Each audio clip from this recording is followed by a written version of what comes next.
শাস্তি প্রাপ্য হবে। সুতরাং বিচারকে বিচারের মতো চলতে দিতে হবে। অন্য আসামির বিচার যেভাবে চলে, এই গুমের মামলার যারা আসামি তাদের বিচারও একইভাবে চলবে। আইনের দৃষ্টিতে প্রত্যেক নাগরিক সমান। সুতরাং এই ধরনের সেন্সিটিভিটি তৈরি করার উদ্দেশ্য হচ্ছে তারা আসলে মামলাটাকে লম্বা করতে চান, টেনে নিতে চান। তারা বিশ্বাস করেন যে যদি বেশি সময় তারা নষ্ট করতে পারেন তাহলে হয়তো তারা এই মামলার দায় থেকে রক্ষা পাবেন।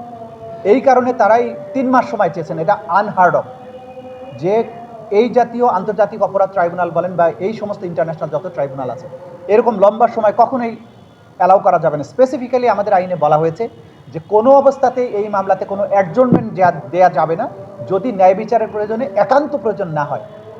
এখানে আইনে সুনির্দিষ্ট করে দেওয়া হয়েছে বিচারের যখন শুরু হবে তারপরে 3 সপ্তাহের প্রস্তুতির সময় দিতে হবে কমপক্ষে। সেখানে তারা 7 সপ্তাহ সময় এনজয় করেছেন, তার আগের 1 মাস 4 সপ্তাহ এবং যেদিন ডেট দেওয়া হয়েছিল তার থেকে পরবর্তী 3 সপ্তাহ। তা সত্ত্বেও তারা এই সময়ের জন্য আননেসেসারি ক্যাওস তৈরি করে, কোর্টের মধ্যে সিচুয়েশন তৈরি করে তারা মিডিয়াতে আসতে চান। তারা এটাকে নিয়ে হাইলাইটেড করতে চান। চিফ প্রসিকিউটর প্রসিকিউশনের সমালোচনার মাধ্যমে বিচারটাকে প্রশ্নবিদ্ধ করার চেষ্টা করেন। সব কিছুই অসৎ উদ্দেশ্যে তারা করেছেন। আমরা আপনাদেরকে আইনের বিধানটা বলে দিলাম যে আইন অনুযায়ী 3 সপ্তাহ সময় তারা পাবেন, তার আগের সময় তাদেরকে দেওয়া হয়েছে। কোনো অ্যাডজর্নমেন্ট এই মামলাতে বিধানই নাই।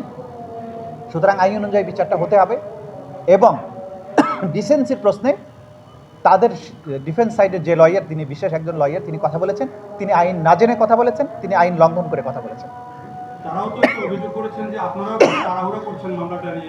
আমরা তাড়াহুড়া যে করছি না সেটার দৃষ্টান্ত আপনারা জানেন যে 3 সপ্তাহ সময় পাবার কথা, সেখানে 7 সপ্তাহ দেওয়ার পরেও তারা যদি বলেন যে তাড়াহুড়া করছি, এটা মিথ্যা অভিযোগ।